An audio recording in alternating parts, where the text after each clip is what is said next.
Bonjour, moi c'est Paul. Aujourd'hui, je vais vous faire une vidéo sur les chats. Les chats sont des petits mammifères si mignons. Mais attention, car parfois, ils se révèlent des vrais tigres. Effectivement, on ne s'y attend pas forcément à première vue. Mais parfois, leur férocité se développe à un point assez inimaginable. Il est dur à dire ce mot. Ouais, mais t'es en train de faire quoi là? Je comprends pas trop. Bah, vidéo YouTube. Sur les chats. Bah, oui, mais savez-vous qu'il y a des chats qui jouent du piano? C'est assez phénoménal quand même, des chats qui jouent du piano. Attends. Non, mais s'il te plaît, là, on est où là? FGF TV. D'accord. Donc, qu'est-ce qu'on fait à la FGF TV? Des émissions. Mais pas sur les chats. Ok, d'accord. Non, mais en fait, c'est sur le YouTuber aujourd'hui. Ils font quoi les YouTubers, s'il te plaît? Ils font les trucs comme ça. Bonjour, moi c'est Paul. Salut, moi c'est Théo. Bienvenue dans notre émission du jour sur la... Non, en fait, on n'est pas youtubeur, on ne peut pas faire ça. C'est trop de bugs en fait. Non, ça passe pas. On va faire normal en mode FGF. Il s'est passé quoi? Ils font ça. Bonjour, moi c'est Jason. Bonjour, moi c'est Karen. Ça, c'est le rire de Karen à la fin. Voilà, comme ça. Non, franchement. Ah, c'est bizarre quand tu fais Restons FGF. Restons dans le cadre de la FGF TV, s'il vous plaît. Voilà, s'il vous plaît, un peu de professionnalisme. Voilà, c'est le mot même. C'est le mot même. Et donc, l'émission d'aujourd'hui, effectivement, sera les youtubeurs. Les youtubeurs. On se retrouve tout de suite après le générique.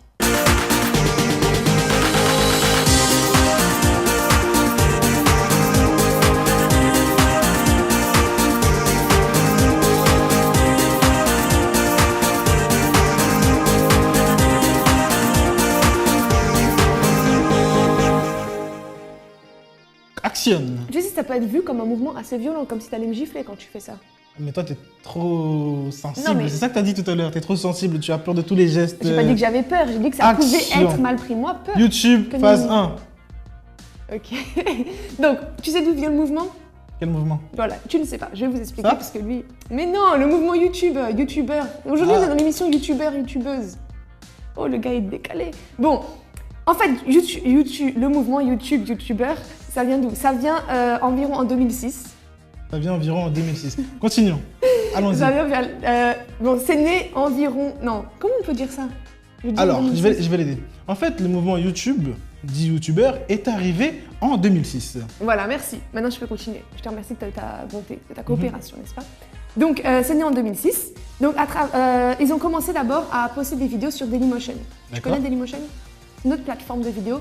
Mais comme ils ont vu que ça avait un peu moins de succès, ils se sont décalés sur YouTube. Et là, ça a été un mouvement exponentiel. Oh là là, mais t'as dit couper, décaler, mouvement, enfin, je sais pas. Pardonnez-le, s'il vous plaît. Oui. Okay. Donc, ils se sont décalés sur YouTube. Et là, c'est le mouvement qui a connu un gros boom. Une expansion. Voilà, une expansion, exactement, c'est le mot même. Une expansion, et on voit le succès que ça a aujourd'hui. Donc on voit des youtubeurs et des youtubeuses sur les chats. Je sais que lui, par exemple, aime beaucoup les chats qui font du piano, et il me disait ça tout à l'heure. Bon, non, les chats, ça fait peur. Chacun a ses goûts. Non, moi, je ne veux pas de chats. Parlons pas de chats, s'il te plaît. Oui, mais toi, tu m'as dit que t'aimais bien. Ne parlons pas de chats, s'il te plaît. Ok, donc là, on voit sa sensibilité qui ressort, mais il n'y a pas de problème. Non, pas les chats. On est là, on avance. Pas de chats. Donc des fois, ils font des tutoriels maquillage aussi, t'aimes bien, non? Non, on va arrêter, s'il vous plaît. On peut pas rester sur cette émission. Tu parles de chat, tu me parles de maquillage, mais...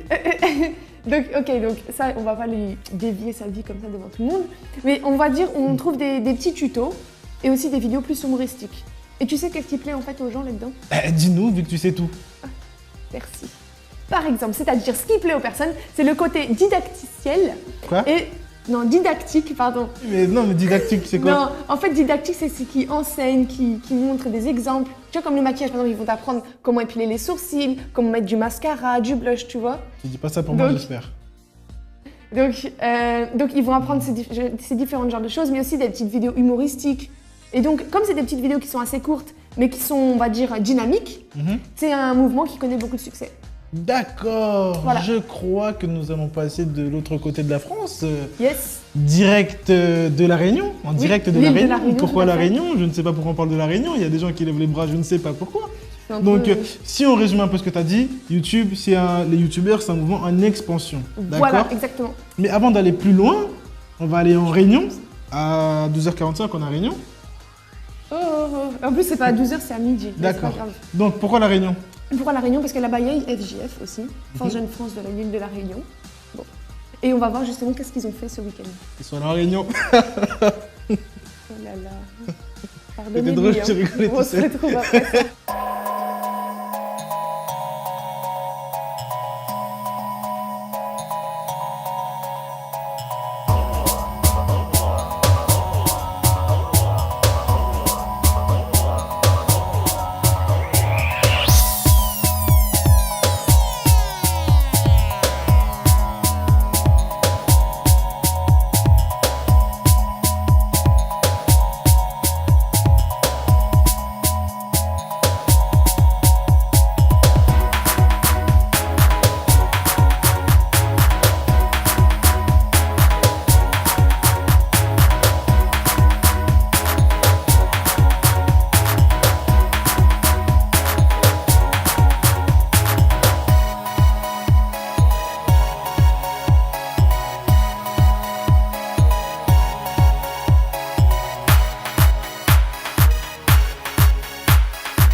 voilà, après cette vidéo assez dynamique, n'est-ce pas, sur l'île de la Réunion, la FGF de l'île de la Réunion.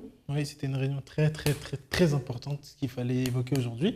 Hein. Oui. Donc, après cette réunion, on va revenir à notre sujet du jour. Voilà, avec la question. La question qui vaut 1 milliard de dollars américains. Okay. Oui, qui est, peut-on vivre de l'argent de YouTube? Oui, ça peut. Comment?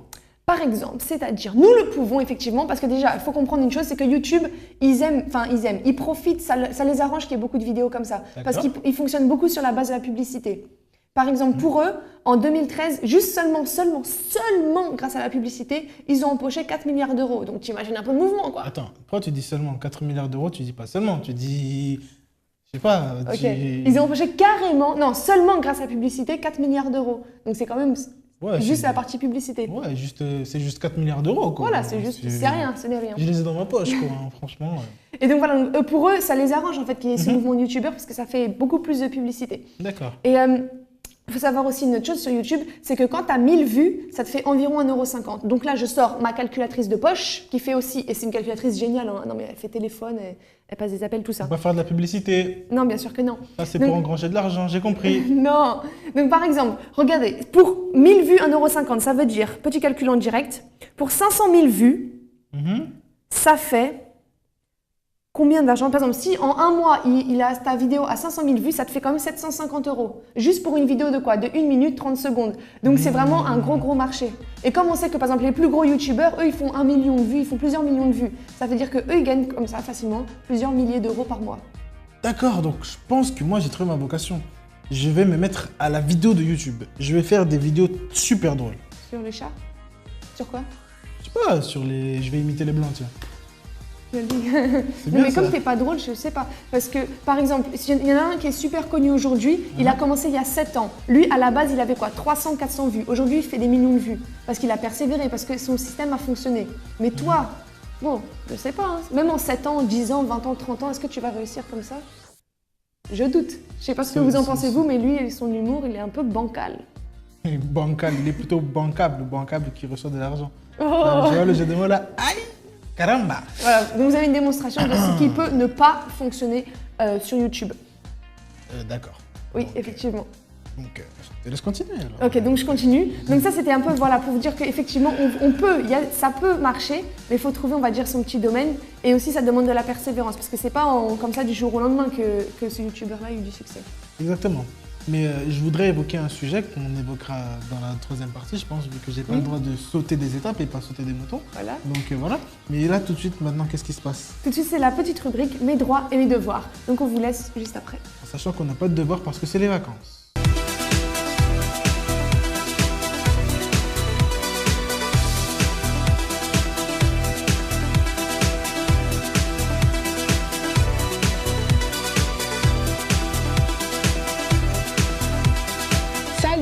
Alors là, c'est le moment de la rubrique Info. Cette rubrique, elle est pour toi si toi aussi le sujet de l'indépendance te concerne. Si tu as pris la décision de partir de chez toi, de voler de tes propres ailes, mais tu ne sais pas vraiment par où commencer, quoi faire, alors suis attentivement ce qu'on va dire.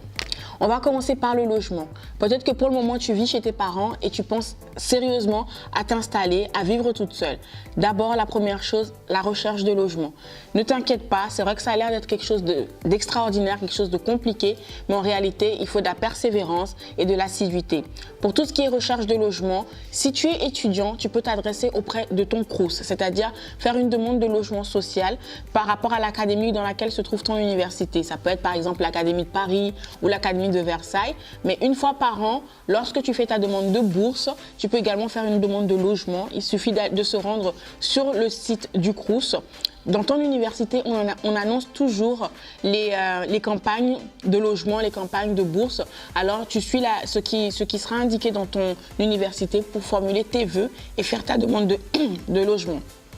Si tu n'es pas étudiant, que tu es par exemple un jeune travailleur, tu peux également t'adresser pour tout ce qui est soit dans le privé pour faire selon ton budget, faire une demande de recherche d'appartement, sur les sites comme particulier à particulier. Le site s'affiche là, PAP.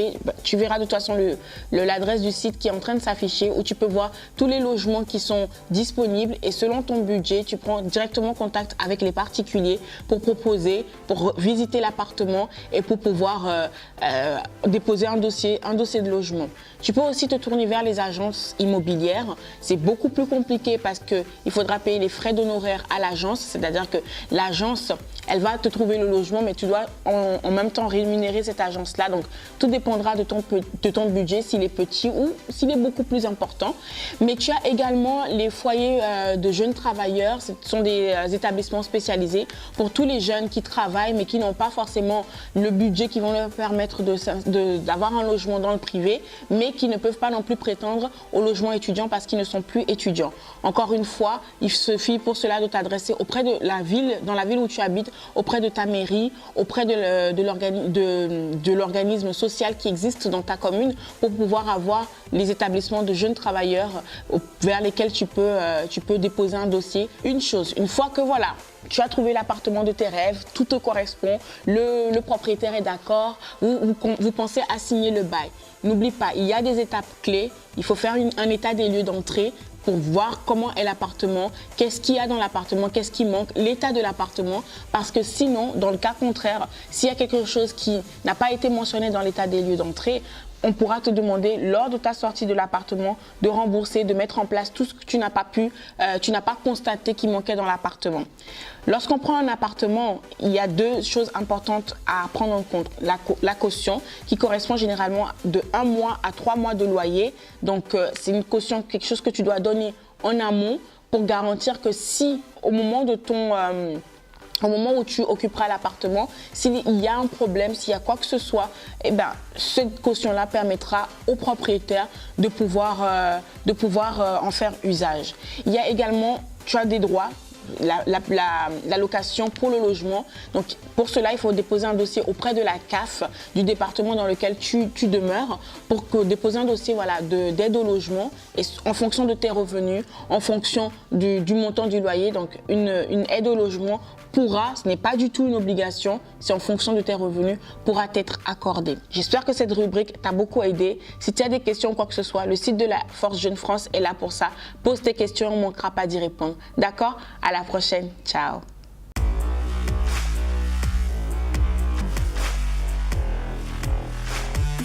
Le nouveau t-shirt FJF est maintenant disponible en édition limitée.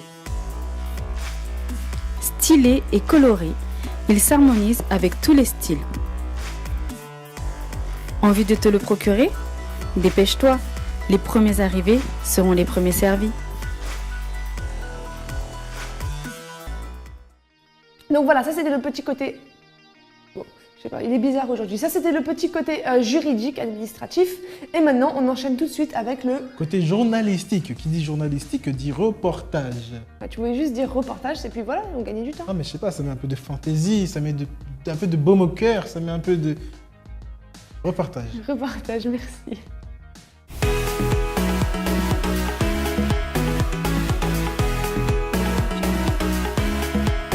Mieux que Michael Jackson, plus tendance que la Star Academy, ces jeunes youtubeurs créent l'hystérie de leurs fans.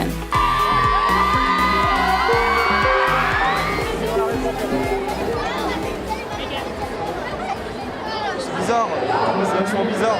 En fait, ce qui est bizarre, c'est qu'on a l'impression que nous, on a l'impression qu'on les connaît, mais eux, pas du tout. Du coup, à chaque fois, quand tu les vois, Enfin, je sais pas, c'est trop bizarre. Hein. On les voit toujours avec nos ordinateurs et jamais en vrai. Ouais, quand c'est assez impressionnant.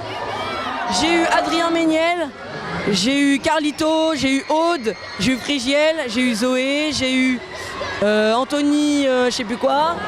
YouTube a vu le jour en 2005 aux États-Unis. En France, on utilisait le même concept, mais plus connu sous le nom de Dailymotion. C'est sur cette même plateforme que les jeunes youtubeurs ont commencé par se faire connaître.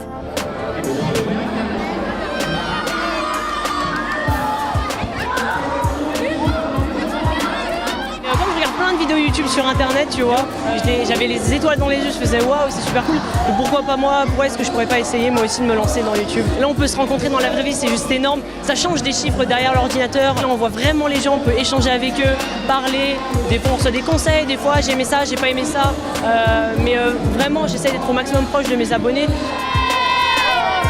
Peu à peu, YouTube a commencé à conquérir la toile et a su profiter de l'évolution d'Internet et les partages de contenu pour se faire une place parmi les plus grands, laissant Dailymotion dans son ombre.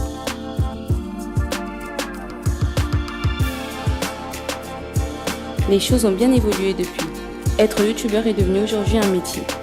Une webcam, un ordinateur, un peu d'imagination et beaucoup de travail, voilà la recette de nos youtubeurs. Qui aurait pu penser que cela aurait pris une telle ampleur 10 ans plus tard? Ça a commencé sur Instagram, je faisais des petites photos drôles en fait, avec des grimaces, des choses comme ça. Ça a pas mal marché puisqu'en une semaine j'ai eu 20 000 abonnés, enfin incroyable. Et ensuite je me suis un peu lassée des photos et j'avais envie d'aller plus loin. Et donc j'ai commencé les vidéos sur YouTube. J'aimerais beaucoup continuer YouTube toute ma vie, mais le truc c'est qu'il faut que je fasse des études à part parce que si YouTube tombe un jour, j'ai plus rien. Et c'est important de faire des études, donc pour l'instant je sais pas ce que je veux faire comme études, mais en tout cas je vais continuer YouTube.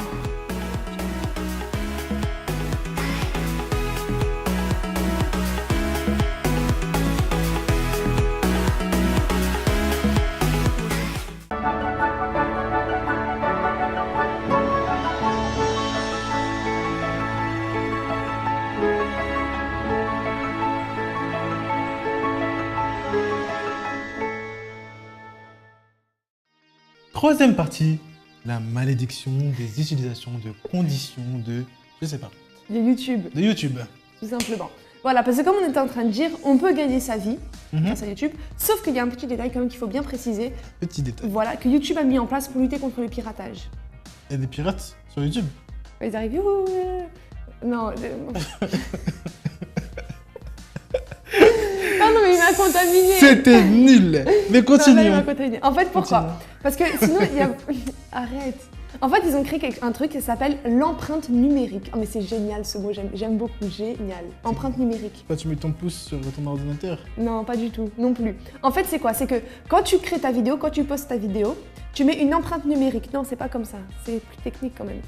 Tu as le droit de mettre une empreinte numérique. Ça veut dire que, par exemple, si toi tu fais une chanson, tu mets sur YouTube, même si ça n'aura pas de succès, peu importe si ça a du succès ou pas, mais tu mets ça, tu mets une empreinte numérique. C'est-à-dire que 6 mois après, je veux reprendre ta chanson, ta vidéo que tu as postée, pas pour me moquer, mais tout simplement pour montrer le ridicule de ce que tu as fait.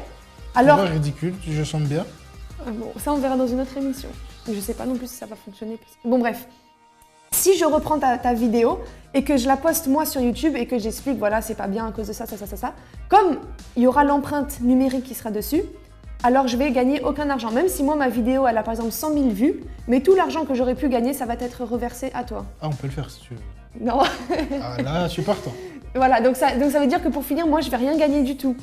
Et le truc, c'est qu'il y en a beaucoup comme ça des youtubeurs qui ont commencé, qui avaient beaucoup de succès, mais comme ils utilisent par exemple des chansons qui sont très connues, et qui ont du coup cette empreinte-là, ou comme ils utilisent par exemple des extraits de films, etc. pour critiquer ou pour se moquer ou quoi, même si à la base leur vidéo a du succès, mais pour finir, ils gagnent aucun argent, puisqu'il y a cette empreinte numérique, et donc tout l'argent qu'ils auraient pu gagner est reversé à l'ayant droit.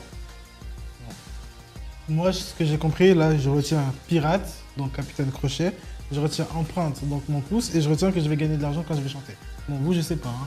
Non, tu n'as rien compris. Mais vous, je sais, mes chers auditeurs, chers téléspectateurs, que je porte là, à l'intérieur de mon cœur. Je sais que vous avez compris. Et lui, on va l'aider, il n'y a pas de problème. Après ça, on va l'aider. Donc voilà. D'accord. Je sais pas ce que tu as dit, mais je pense qu'on peut rajouter un tout dernier petit point. Oui. Il est important que, bon, si vous voulez faire des vidéos, c'est bien, on peut engranger beaucoup d'argent, mais que c'est important de travailler le message qu'on veut porter, parce qu'il y a des millions de personnes ou des milliards qui nous regardent. Donc c'est important le message qu'on retransmet, il faut donner des messages positifs, hein, des choses comme ça. Voilà, et surtout qu'il y en a qu'après qui reproduisent ce Exactement. que les youtubeurs font, sauf qu'il faut savoir que les youtubeurs, ils font pas les choses juste comme ça.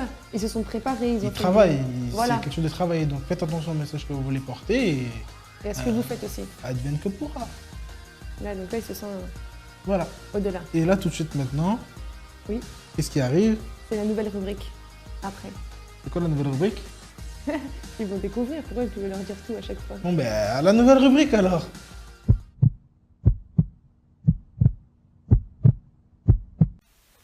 Je m'appelle Fatou, j'ai 25 ans.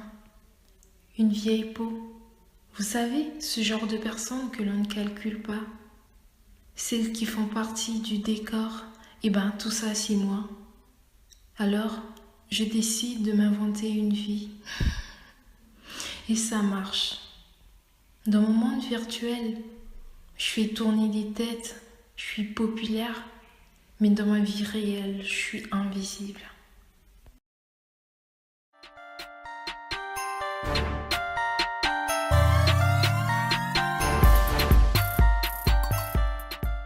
Bonjour à vous tous qui me regardez en ce moment. Ne soyez pas surpris si vous me voyez avec ce masque. Intéressant, oui ou non? Beaucoup se posent la question, mais qu'est-ce qu'il fait avec ce masque? Mais vous savez que malheureusement, beaucoup portent un masque comme le mien. Mais ce masque est invisible. À travers ce masque, elles essaient de passer une apparence. Ou mieux, essaient de cacher quelque chose qu'elles ne veulent que personne ne le sache. Et peut-être toi, mon cher ami, peut-être tu portes un masque. Toi, cher ami, peut-être tu portes un masque. Tu vis peut-être d'apparence devant tes amis, devant ta famille, mais au plus profond de toi, tu aimerais tellement te débarrasser de ce masque. Sache que la Force Jeune France peut t'aider à vaincre cette situation. La Force Jeune peut t'aider à t'assumer tel que tu es. Tu sais que tu n'as pas besoin de prouver quoi que ce soit à qui que ce soit. Tu as tout simplement besoin de t'accepter tel que tu es. S'il y a des changements à faire, on t'aidera à faire ce changement. Nous organisons donc cet événement le 30 juillet dans toutes les branches de la FJF. Et le thème de cet événement se retire ton masque. Vous qui êtes de la FJF, vous savez déjà, nous sommes en train de travailler fort, de se réunir, de se concentrer tous, afin de réveiller cette conscience parmi les jeunes qui malheureusement, beaucoup vivent d'apparence. Ici, nous ne sommes pas là pour condamner qui que ce soit ou pour juger, critiquer qui que ce soit. Non, moi aussi, j'ai vécu une partie de ma vie, j'ai vécu d'apparence où je portais non seulement un masque, mais plusieurs masques pour essayer de paraître devant les autres, pour essayer de donner un air de tout va bien devant les autres, alors qu'en réalité, rien n'allait. Mais j'ai appris à travers ici ce qui était donné à la FJF que je n'avais pas besoin de porter un masque, que je pouvais tout simplement changer de vie et assumer qui j'étais. Et c'est le même message que je vous apporte aujourd'hui. Raison pour laquelle je vous invite à participer de cet événement le 30 juillet dans la branche de la FJF qui est la plus proche de chez toi. Et j'ai la certitude, si tu es sincère, tu ne sortiras pas de cet événement avec la même vision, mais tu auras la force de retirer les masques que tu utilisais jusqu'à présent pour te donner une apparence. Ce jour-là sera un jour qui va marquer ta vie. Ça, j'ai cette certitude. On va voir en ce moment une histoire. C'est le témoignage de Thierry qui lui aussi vivait d'apparence. Mais il a changé cette fausse apparence par une vraie apparence. Lorsqu'il a appris à la Force Jeune à s'assumer, à donner valeur à sa propre vie. Bonjour, je m'appelle Thierry. Donc avant d'arriver à la FJF, j'étais quelqu'un qui vivait avec une double apparence. C'est-à-dire à la maison, j'étais quelqu'un qui était modèle, qui écoutait ses parents. Mais dehors, j'étais toute autre personne. C'est-à-dire que je volais, je buvais beaucoup d'alcool. Tout ça a commencé dans les soirées, quand je sortais. Puis après, c'est devenu une habitude. Donc de week-end, ça passait à tous les jours. Et c'est devenu une dépendance. Le fait que je buvais beaucoup d'alcool, c'était un peu parce que bon, j'avais pas d'autre passion. Je faisais rien d'autre à part être avec les amis. Donc j'étais, on va dire, influencé, si je peux dire. J'arrivais à un point où j'allais à l'école, mais j'allais pas en classe. C'est-à-dire que même mes parents se demandaient, mais comment ça se faisait que tous les matins, je sortais de bonne heure et je rentrais tard de l'école, mais que j'avais toujours des absences. Et donc voilà, j'allais à l'école, mais je restais dans les couloirs, on buvait en cachette, justement au sein de l'école. Même des fois, j'y allais même pas à l'école. On allait au bord de la plage, on allait boire un peu, faire des choses comme ça, sortir avec les amis. Pour moi, avoir de l'argent, c'était que en travaillant. C'était pas en allant à l'école, mais c'était pratiquement qu'en travaillant. Juste se faire de l'argent sale, si je peux dire. C'était la meilleure façon d'avoir une vie assurée pour moi. Et par la suite, j'ai été invité par mon neveu. Donc à l'époque, j'étais en Guyane. Et donc il me parlait de la Forge Jeune France, mais honnêtement ça ne me parlait pas, ça ne m'intéressait pas. Quand je suis arrivé à la FJF, franchement je regardais, mais je ne me suis pas investi tout de suite. Parce que je ne pensais pas que ça allait m'apporter quelque chose. Donc il faut dire que j'ai perdu 1 an à être là, à venir m'asseoir sur une chaise et écouter. Mais franchement, ce qu'ils disaient, je ne prenais pas pour moi. Je reconnaissais que voilà, j'avais besoin de cela. Mais ce n'était pas pour autant que je pratiquais justement ce qui est dû. Et au fur et à mesure, j'ai pu comprendre que vraiment, si j'écoutais et je pratiquais ce qui se disait par les coordinateurs de la FJF, je pouvais vraiment changer. Je pouvais vraiment avoir une meilleure vie. Aujourd'hui, je peux dire que ce que la FJF représente pour moi, ça m'a montré qu'être jeune, c'est pas seulement vivre au jour le jour, profiter de sa jeunesse. Non, mais maintenant, j'ai une autre vision justement de mon futur. C'est-à-dire, chaque jour, j'écris mon futur. C'est chaque jour que quoi? J'écris mon projet pour pouvoir être quelqu'un demain. C'est pour ça, toi qui me regardes, peut-être que tu t'es inspiré justement, peut-être que tu as passé par des moments comme la mienne et tu te dis, est-ce qu'il y a une solution? Moi, je t'invite fortement justement à venir à la Forge Jeune France, la plus proche de chez toi, bien sûr. Avant même d'arriver le 30 juillet pour cet événement Retire ton masque, j'aimerais vous inviter tout simplement, déjà ce samedi où nous serons là, dans toutes les branches de la FJF, que ce soit ici dans la région parisienne, que ce soit en province, même dans les îles, à l'île de la Réunion, nous serons réunis tous ensemble ce samedi à 13h30 dans cette réunion que nous avons tous de la Force Jeune qui s'appelle « Réécris ton histoire ». Tu as une histoire à réécrire, qu'elle soit mauvaise ou bonne, tu peux réécrire ton histoire. Alors je t'invite à être présent parce que ce que tu vas entendre, tu ne l'entendras nulle part. Ce que tu vas voir, tu ne le verras nulle part. Rendez-vous alors ce samedi à 13h30 dans Réécris ton histoire. Et on se prépare pour le 30 juillet à faire tomber tous les faux masques, les masques d'apparence. Merci d'avoir participé à cette émission et à très bientôt.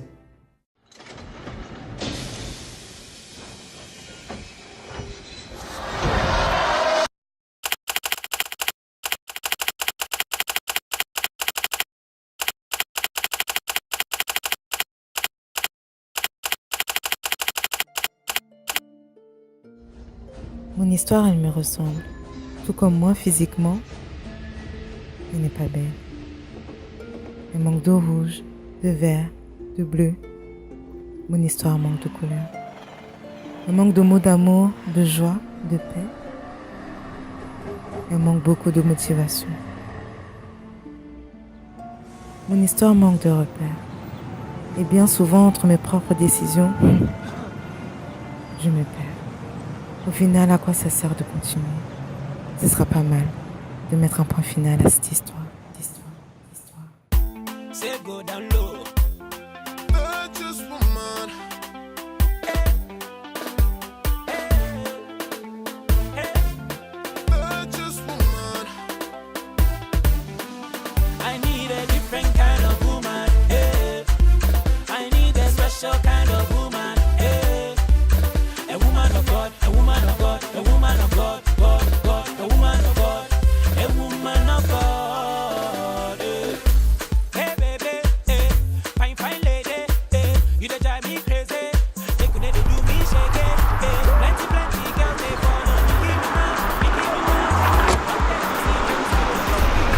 J'ai réussi à réécrire mon histoire. Je te laisse ici parce que la réunion a déjà commencé. Je t'invite le 27 février à cet événement.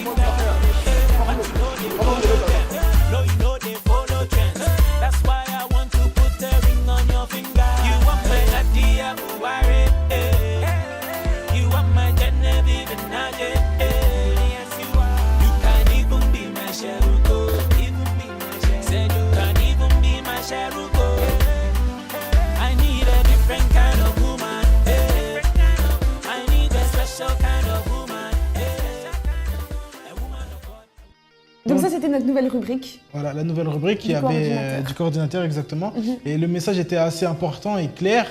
Donc, vous avez une opportunité d'assumer vraiment qui vous êtes en retirant votre masque le 30 juillet à 14h30 dans toutes les FJF, où que vous soyez, même dans les provinces, en Ile-de-France, dans les îles, même partout, il y aura cet événement. Exactement, donc profitez-en, vous Voilà. ne pouvez que gagner.